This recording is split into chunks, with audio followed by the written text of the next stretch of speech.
Hello mga kanami, naata diri karon sa EMT Used Goods Trading Korean Surplus.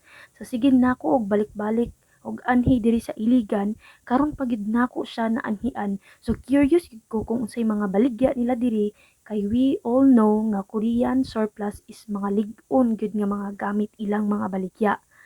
Use but not totally abuse or use. So located ni siya sa Rosas Pandan, Santa Filomena, Iligan City.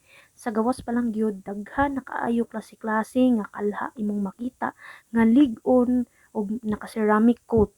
Tungod sa kalig-on, pwede gini mo ihapak sa imong musang silingan. Char lang, sa joke ra to. So daghang klase-klase nga mga kitchenware appliances ang imong makita sulod sa ilang bodega. Makita naman nato sa video nga halos ang pinakadaghan display diri is mga yahong, balunan, usually mga antique gyud ang ilang mga gamit. Ilang mga yahong is na ay tag 65 pesos, so ma-afford ra gyud kaayo ang ilang mga baligya.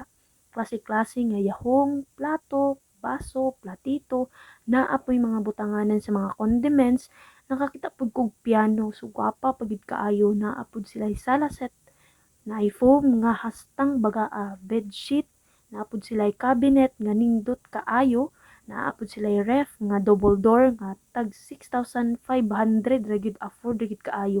Naalay mga scratch sa ref pero all goods kayo mugana pa gyud tanan. Naapoy mga ref, napoy flat screen TV, set nga lamisa ug bangko. So katong gusto mo anhi diri na ara ni siya located sa Iligan City, unahan ra gyud sa Dalipuga, naa ra gyud sa main highway, makita ra gyud ninyo diri.